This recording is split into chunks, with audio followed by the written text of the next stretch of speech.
हाय, मी आहे इंद्रजित आणि मी आहे ताडोबा अंधारी टायगर रिझर्व या ठिकाणी. ही जागा ऑलरेडी खूप फेमस आहे, पण मी मागचे काही दिवस इथे आहे आणि टायगर्सच्या व्यतिरिक्त सुद्धा इकडचा फ्लोरा आणि फॉना एक्सप्लोअर करतो आहे. पण मी इथे ऑब्व्हियसली मेन कारणासाठी होतो की वाघ दिसला का, तर ते बघायचं झालं तर हा व्हिडिओ शेवटपर्यंत बघा. आणि तुम्ही अजूनही सबस्क्राईब केलं नसेल तर भारतीय टुरिंग पार्टला लगेच सबस्क्राईब करून टाका. मी इंस्टाग्रामवर आहे, तुम्ही मलाही फॉलो करू शकतात. माझं नाव आहे माय ब्लू बॅकपॅक आणि बेल आयकन दाबा म्हणजे आमचे असेच व्हिडिओ तुमच्यापर्यंत पोहोचत राहतील. Yes, let's go.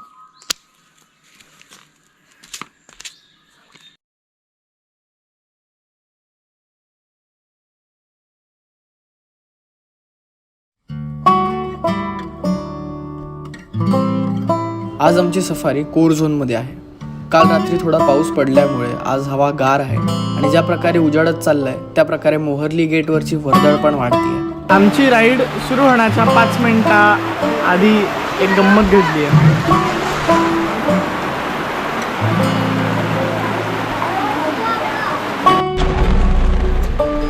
सो आम्हाला जिप्सी तर मिळाली, पण पाऊस काही अजून थांबला नाहीये. इतकं अनएक्सपेक्टेड काही असू शकतं कधीच वाटलं नाही.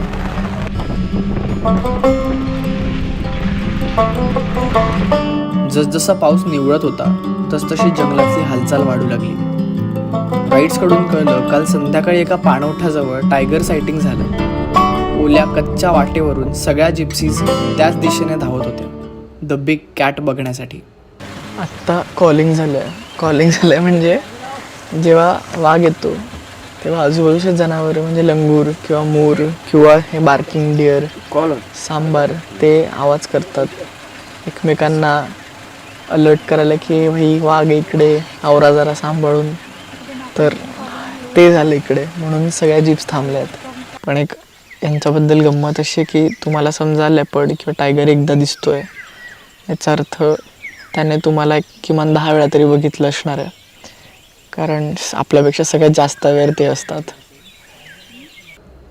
आणि मग आम्हाला समोर हे दिसलं.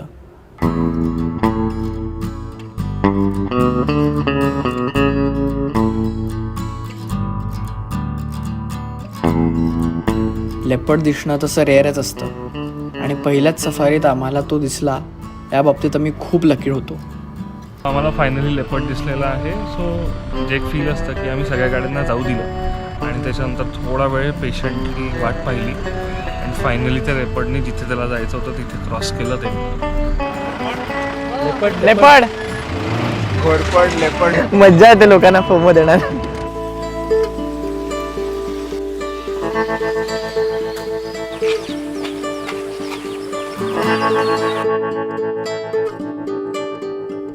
ते समोरून गेलं ना तर ते बार्किंग डेअर होतं, त्याला मराठीत काकर असं म्हणतात. तर ते ॲक्च्युली कुत्र्याच्या हाईटचं असतं आणि बार्क करतं खरंच. हा काय ॲनिमल प्लॅनेटचा झोन पकडलाय, मजा येते. पण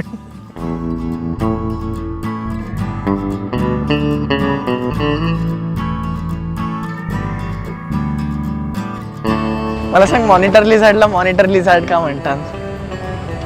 कारण ती बाकी प्राण्यांना म्हणते गप्पा बसा, आवाज करू नका, नाही तर फळ्यावर नाव लिहिन. सूर्य आता डोक्यावर आला होता. सकाळच्या गार हवेची आता गरम झळ झाली होती. या एका सफारीत बिबट सोडल्यास फारसं काही दिसलं नाही, पण जंगलाची थ्रिल पुरेपूर आली. इथून तेलिया डॅमला जायला रस्ता कुठून आहे? अच्छा, तिथून नाही माहिती त्यांना. अच्छा, समोर. ओके, नाही, बरं ठीक आहे, विचारतो आम्ही कोणाला. थँक्यू. हे जे काय सुख आहे ना,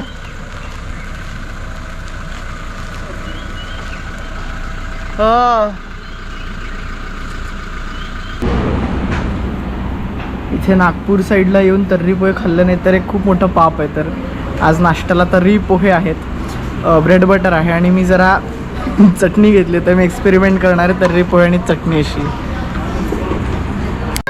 काय करतोय पुष्कर? आमच्या मानतो उन्हाळ्यापासून स्वतःला वाचवतो. इच्छा असून पण संघर्ष.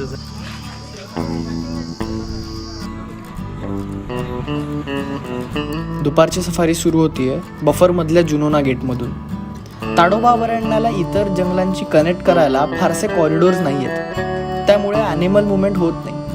म्हणून वाघांची संख्या इथे इतकी वाढली आहे की जितके वाघ कोरमध्ये आधी दिसायचे तितकेच आता बफरमध्ये दिसतात.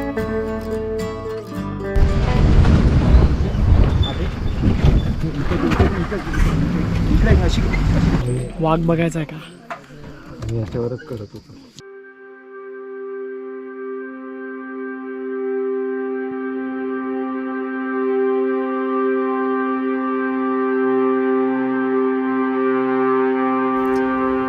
आमच्या समोर फायनली एक वाघ होता. एपेक्स कार्निवोर, फूड चेनचा सगळ्यात वरचा भाग. किमान 1.5 तास तरी आम्ही या पाणवठ्याला आलेल्या वाघिणीची हालचाल पाहत होतो.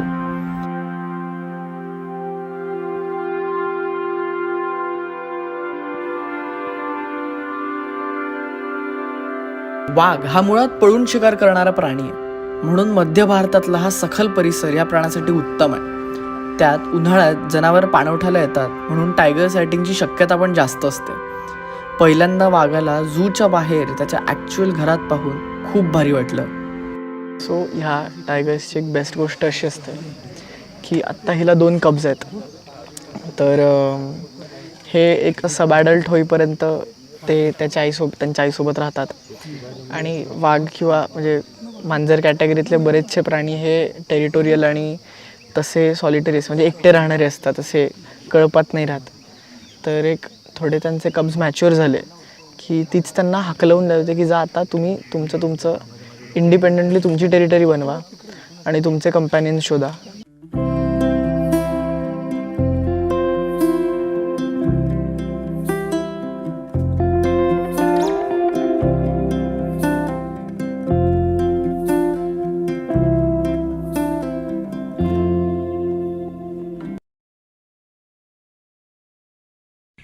Good morning.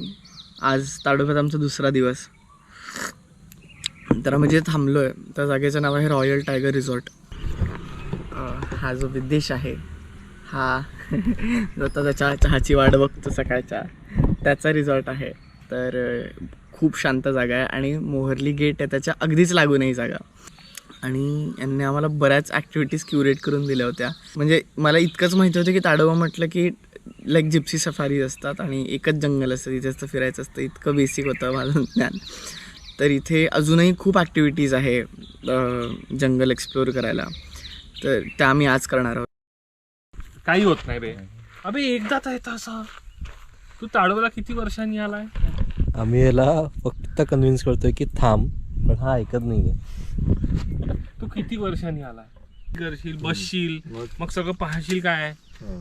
तुमचा तो मित्र असतो ना ज्याला 12 वाजता निघायचं असतं, तो पुष्कर तो आहे. त्याला आम्ही खूप प्रयत्न करून थांबवतोय, तो ऐकतच नाहीये. तुमच्या ग्रुपमध्ये असा कुठला जण आहे का? त्याला टॅग करा. तर बफर एरियामधले काही एरियाज असे आहेत जिथे नेचर वॉक्स सुरू केलेले आहेत. आणि एक अगारझरी आणि ही सीताराम पेठ ना, तर आम्ही सीताराम पेठला एका नेचर वॉकमध्ये आता आम्ही जाऊ. तर ही ट्रेल चालत करता येऊ शकते ॲक्च्युली.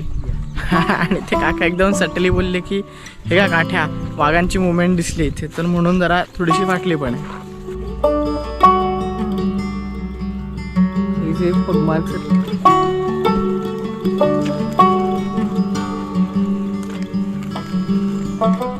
आता हा जो पगमार्क आहे याच्यावरती हे टो पहा, हे थोडं लांब आहे आणि हे थोडं शॉर्ट आहे. आणि हे फिमेलचं आहे कारण की फिमेलचं एक टो मोठं असतं आणि हे लहान असतं. मेलची जंत्र दोन्ही इक्वल असतात. ताडोब्याचं जंगल मेजॉरिटी बांबूचं आहे म्हणून आता ते इतकं ड्राय आणि पिवळं दिसतं. हेच जंगल हिवाळ्यात हिरवं गार झालेलं असतं आणि इथल्या वाघांचा कोट पण रंगीत आणि थोडा जाड होतो. वाघ काही दिसला नाही पण जंगलाबद्दलच्या आणि वाघाबद्दलच्या खूप काही इंटरेस्टिंग गोष्टी कळल्या, जशी ही.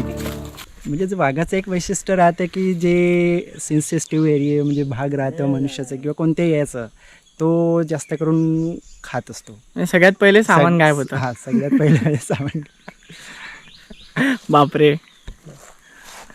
जंगलात आल्यावर सगळ्यांनी सामानाची काळजी घ्या, सावधान राहा, सतर्क राहा. काय मग आजी, कसं वाटतंय वर? मस्त हलतंय. हलतंय का? हे असे लोक लय भेट असेल ना तुम्हाला. मगाशी फॉरेस्ट ट्रेल झाल्यानंतर आम्ही आमच्या रिसॉर्टवरच चिल करत होतो. तर आता संध्याकाळी Tadoba Andhari tiger रिझर्वचे deputy forest officer इकडे आलेत, तर त्यांच्याशी गप्पा मारून बघूया. So here I am specifically looking after the buffer division. So I am Deputy Director Buffer, Tadoba Andhari Tiger Reserve.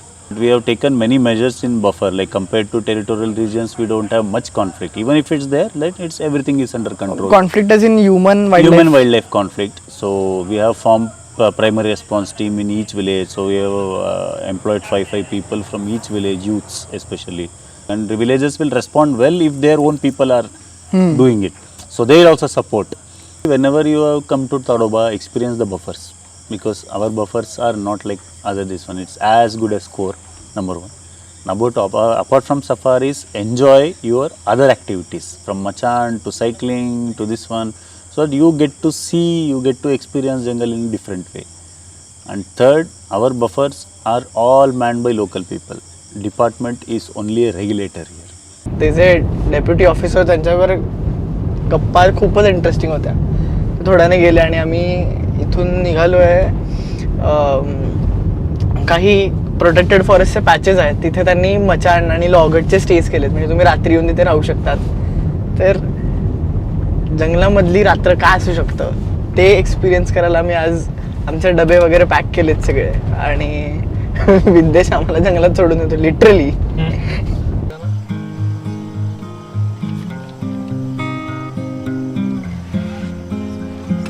दिवसा अजिबातच वाटलं नव्हतं की हे जंगल रात्री असं दिसेल. आमच्या जिप्सीच्या प्रकाशात कुठेही काहीही दिसू शकतं अशी सिच्युएशन झाली होती. काहीही चमकणारे 2 डोळे किंवा पांढऱ्या साडीतली बाई. तर ही इथे आमची लॉगट आहे. आत्ता रात्रीचे इथे काही दिसणार नाही, पण हे जंगलाच्या एक्झॅक्ट मधोमध आहे. तर मी तुम्हाला आतलं फक्त दाखवतो. तर ही अशी एक रूम आहे वरती.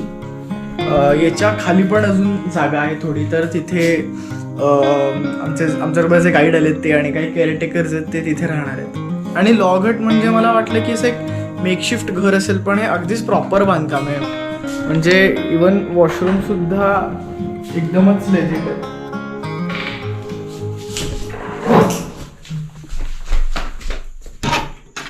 काय रे, ओ शिट, आम्हाला आता मॉटल्ड वूड आऊल स्पॉट झालं आहे. सो जंगलात रात्री थांबण्याचा हा एक फायदा आहे की नॉक्टर्नल ॲनिमल्स स्पॉट करता येतात, म्हणजे निशाचर, रात्री फिरणारे. का माती खाल्ली आपण? अपने को लाइफ में एडवेंचर मांगता है, तिकडे बघा.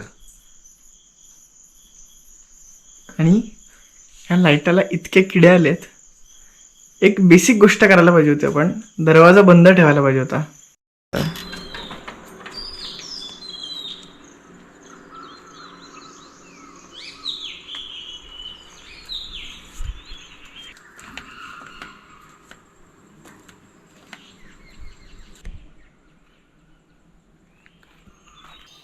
जंगल हे फुल्ली जर अनुभवायचं असेल तर ते रात्री किंवा हे असं सकाळीच. मला आत्ता पक्ष्यांचा आवाज येतोय का? तर हा आवाज रात्री अजिबातच नव्हता. मी शांतच बसलेलं बरं आहे, कारण इथे एक 6 वाजेनंतर ती जीप येणार आहे आम्हाला परत घ्यायला, आणि फार वेळ नाही आहे. तर ही शांतता एन्जॉय करायला पाहिजे.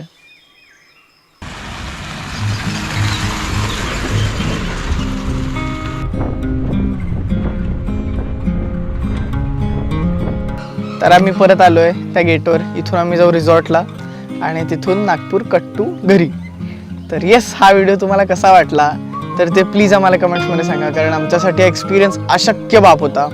एक खूप मोठा थँक्यू रॉयल टायगर रिसॉर्टला, त्यांनी आम्हाला इथे होस्ट केलं आणि ह्या अशा ॲक्टिव्हिटीज क्युरेट केल्या. थँक्स विद्येश आणि पुष्कर नसता तर आम्हाला इतके सुंदर फुटेजेस वाईल्ड लाईफचे मिळालेच नसते.